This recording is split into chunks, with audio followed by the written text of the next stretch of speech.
good evening, good night, good afternoon, or good morning, wherever you are in the world.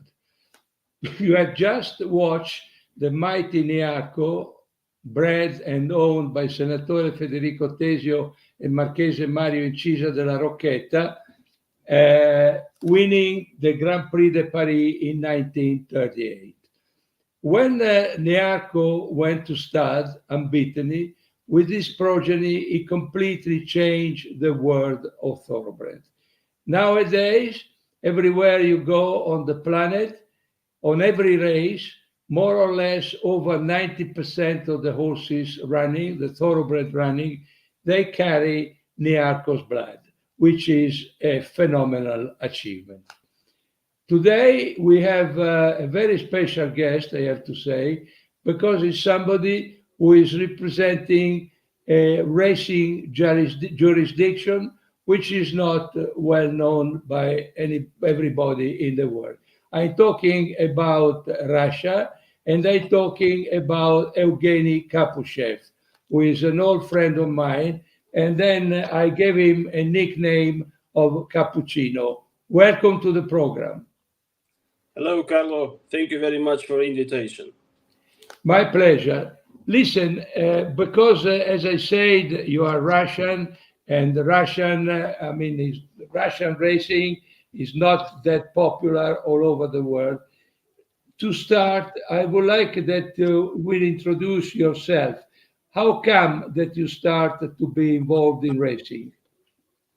Well, I am from the horse racing family. My dad has been a champion jockey, and then, well, he's still training. He is a champion trainer. And my mom has been a racing secretary in the south of Russia at the Pyatigorsk racetrack for more than 40 years. Now she's retired, but she is doing some work for the National Racing Association. So I don't know, I am tall and my brother is tall. So I was riding a lot when I was young. I was the champion amateur jockey. I was riding horses. I was an exercise rider at the Belmont Park racetrack in America. Ah, Yeah. So that was, say, 25, 30 kilograms ago when I was 21. I was even riding a Belmont, a Breeders' Cup horse, Blazing Fury, who ran fourth in the Breeders' Cup turf behind Fantastic Light. oh my God. Yeah. That's But now, of strange. course, I'm too big to ride, so I'm doing some work as a bloodstock agent and racing manager. Okay, and at the moment, what you're doing exactly? Managing some stables in Yeah, Russia. I'm managing a few big stables inside and outside the country.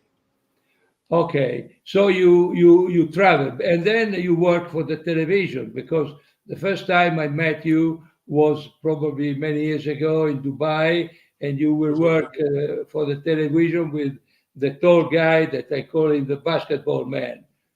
Well, his height officially is 2 meters 4 centimeters, so he could qualify for basketball or Exactly. volleyball. And the Japanese guys, well, whenever he is in Dubai, the Japanese guys always want a picture with him because in Japan, the big guys are really a speciality. Oh yes, I don't think that you have too many Japanese 2 meters 4 centimeters. Yeah. Anyway, can you explain us briefly the structure of horse racing in Russia? I mean, the racing authorities, the race courses, etc. Well, you know what?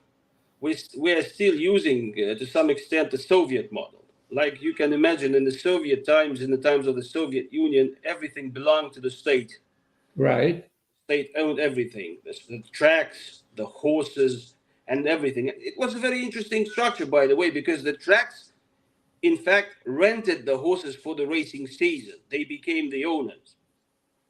So they were running the horses, they were paying all the trainers, the jockeys, they prize money, the housing, the food, I mean, everything. And But then, the owners of the horses were the tracks. yes, but only for the period of the racing season, which Okay. started in May and finished in October. Right. So when the Soviet Union fell apart, everything became private, but still, we don't have the proper racing system like in many countries. So some tracks are still owned by the state, and they are not really managed properly. So right at the moment, I always say here in Russia, it is like it's like in the UK 200 years ago, when a small group of extremely rich people, aristocrats, would love to compete against each other, run their horses, have a drink, and go back home happy. Now, this is the way it is. Russian racing is all about rich people, really rich people, loving horses, loving racing. They really support. So this is our major asset, but not much of an industry, I'm afraid. But how many racetracks you have for a thoroughbred? Officially, we've got 6. Unofficially, hundreds and hundreds all around the country. I see, with unofficial race meetings.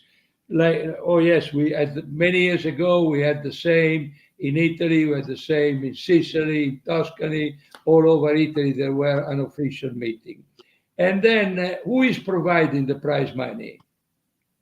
It depends on the track. Well, actually, it is the owner of each track. In some jurisdictions, racing jurisdictions, like Russia is the federation. Okay, so some Yes. subjects of federation are really sponsoring and subsidizing racing, like Krasnodar. Chechen Republic, Ramzan Kadyrov is taking good care of the horsemen. Uh, Stavropol region are taking care of the horsemen. But elsewhere, it's all private. I understand. So let's say there are private company which owns race course number A, and then they provide the prize money. And is any good the prize money, or is very small? It depends on what to compare with. Like last year, we had the statistics that the overall prize money in the country was something like $3 million. The overall prize money for the official race. Unofficially, it's another world. But officially, it is about $3 million altogether. Okay, and you have the derby, of course. Yes, we have the derby. The derby, in fact, is coming up in a few days. It's on Friday, the 6th. And then the derby is open to horses bred everywhere in the world and imported into Russia, I think. Yeah, the rules of racing stay just the same as in Europe or America. The group races cannot have those regional restrictions. They are open for everybody. They are open to everybody. And now we have a short break. Don't go away. Come back. Stay with us.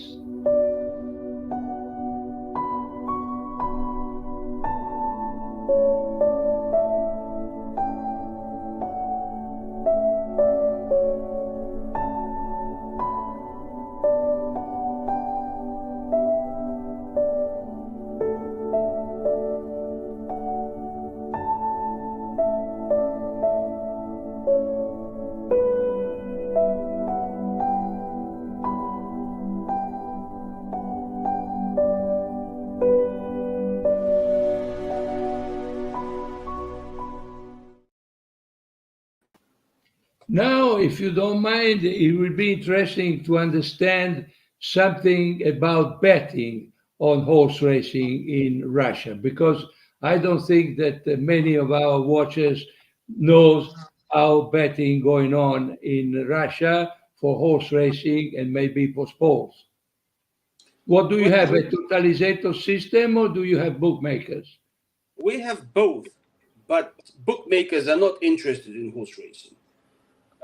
They concentrate on football, hockey, volleyball, boxing, MMA, mixed martial arts are hugely popular nowadays, and Russians are very Sorry, keen. what is very popular? You say it. MMA, mixed martial arts. What is that?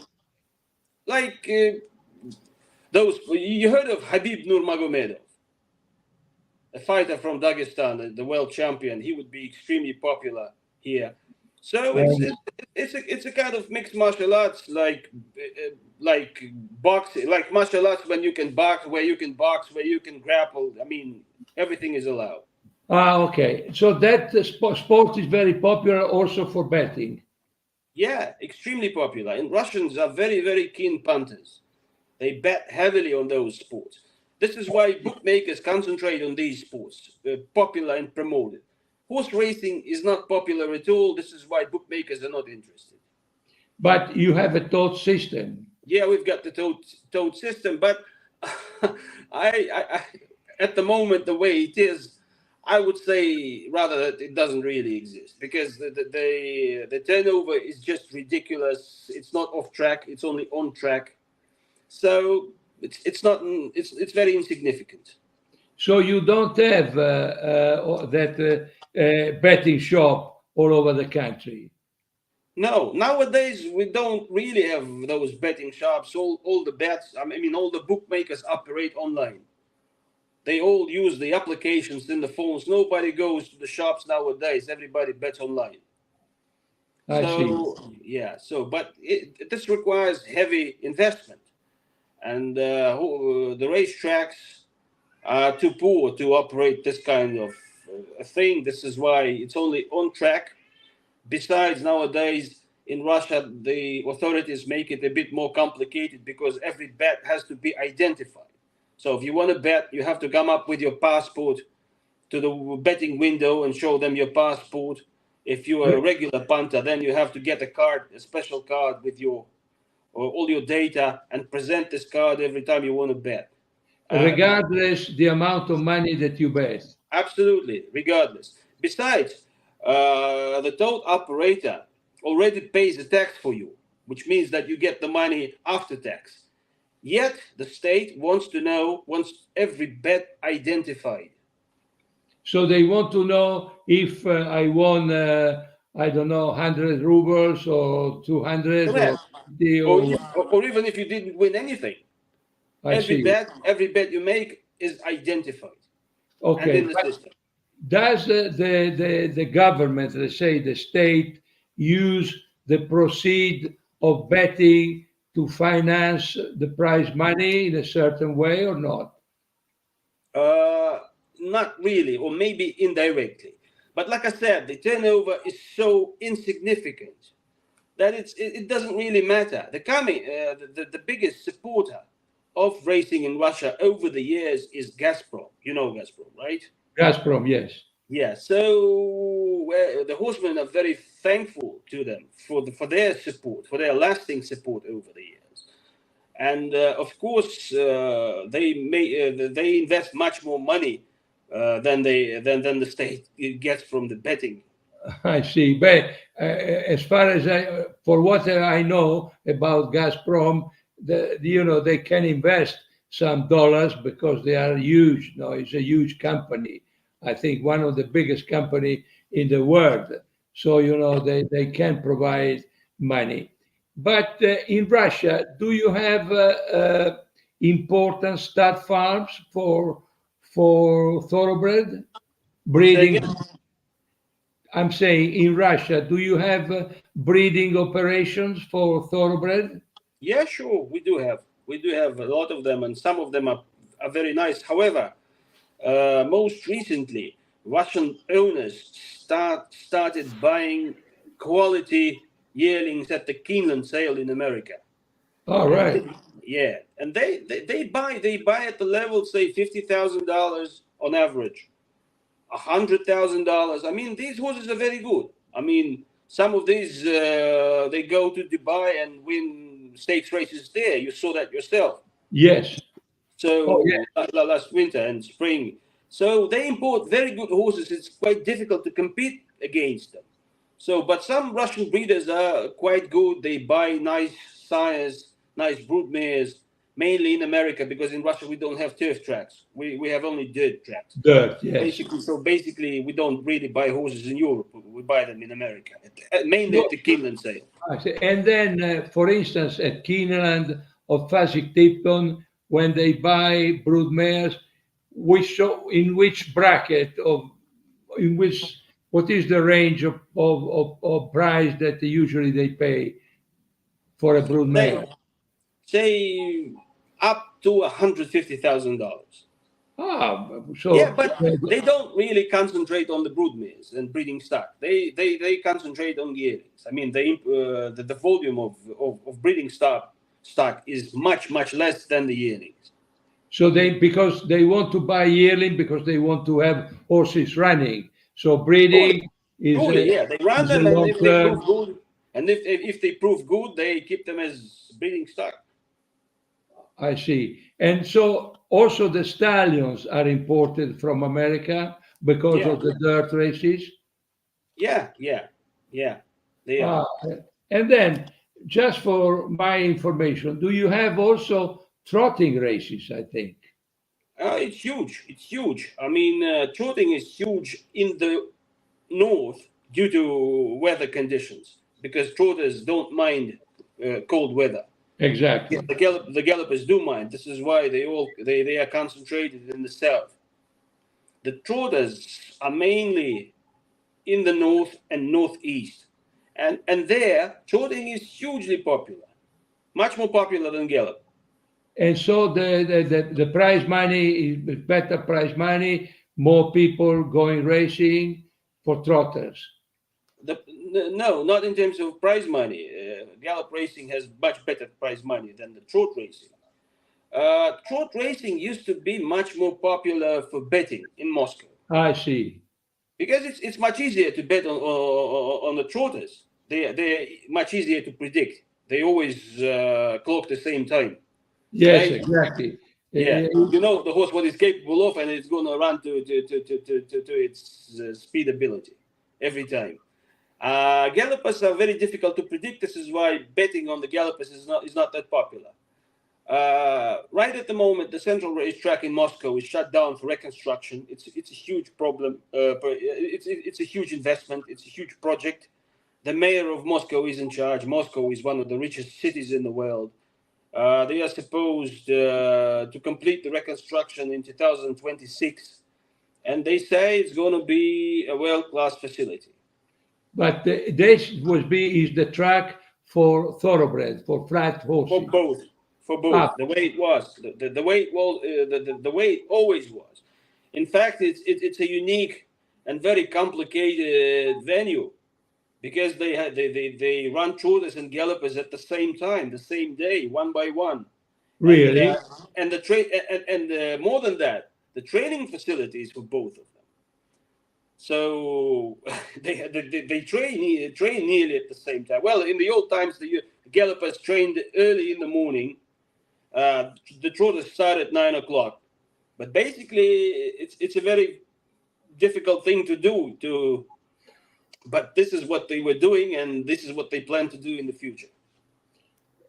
Because, as I said at the beginning, we met several times in Dubai, we met in Saudi Arabia, and in other places.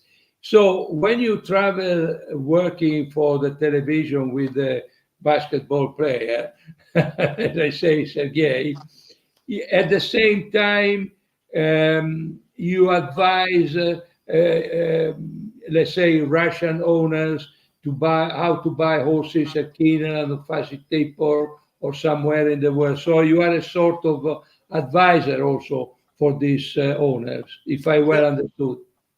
Very much so, very much so. And my job with the television helps me to promote myself. So, so Exactly. it's a win-win situation. I No, cost more as an advisor because of the television. no, yes, I agree. But and then I remember because your television they broadcast a lot of races from all over the world, if I Yeah. well understood. And then can you in your house, for instance, in your flat, can you watch foreign races on TV? Nowadays it's very easy. Thanks to internet, you can watch America, you can watch European racing, you can watch Dubai Racing Channel, and basically, if you have Dubai Racing Channel, then you don't need anything else. Dubai Racing Channel would broadcast America, Everything. Europe, everything. Yeah, so no But problem at all. No but problem. are people allowed to bet on those races or not?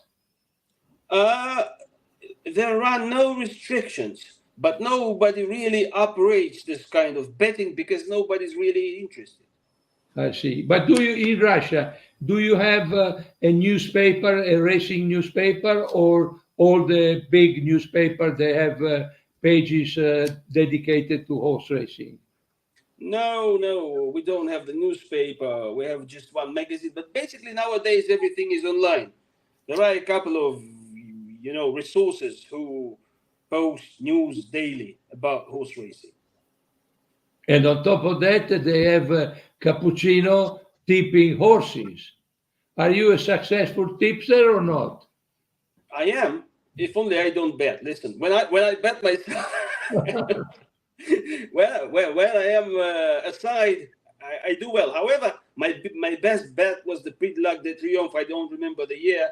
I got the trifecta: Enable, Sea of Class, and the Andre Faber horse. I don't remember the name. Another See the Stars. I The can't black horse. remember either. Yes, I remember. I remember very well that Arc de Triomphe because Sea of Glass was unfortunately Yeah. ridden by James Doyle, and probably Sea of Glass ridden by yourself or by myself, she would have won the Arc de Triomphe because if you remember, she stayed at the far back and then she came flying. So I have to say that that year Enable was very, very, very lucky to get the Arc de Triomphe because any other jockey in the world but James Doyle would have won that race. But anyway, James Doyle is very popular now, has been employed by Wadnan Racing, the stable owned by the ruler of Qatar. And then, anyway, that's it. So, what's the But I plan? think, but Carlo, one more thing I just wanted to say. Yes. As a manager, I took part in the Prix de l'Arc de Triomphe twice, and then the number of races I took part as a manager in would be quite significant.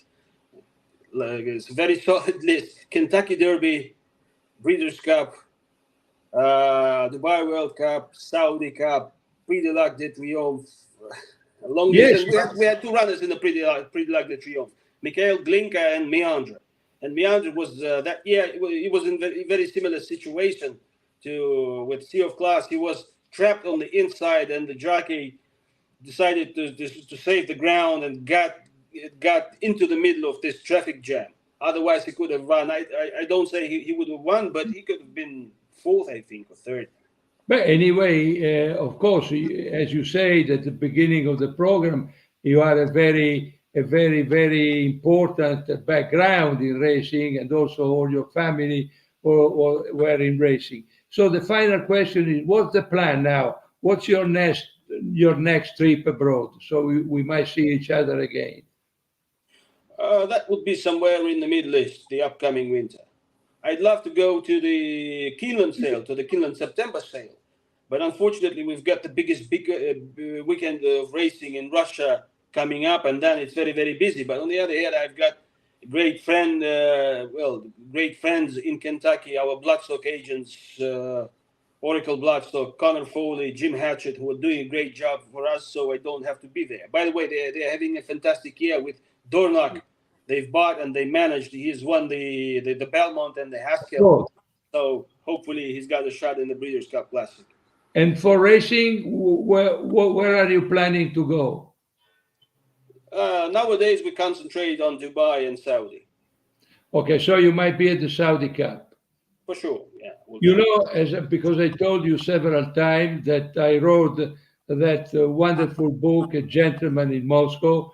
So I would like, sooner or later, I would like to come to Moscow because I want to stay in that hotel, the Metropole, where the book is based on the Metropole. Is a fantastic book, which I suggest everybody in the world to read. It's called A Gentleman in Moscow. You go to Amazon or wherever, you can find the book. Is absolutely fantastic. Anyway, Cappuccino, I wish to thank you very much for your time, and I hope to see you soon somewhere in the world. Thank you very much. Have a great day.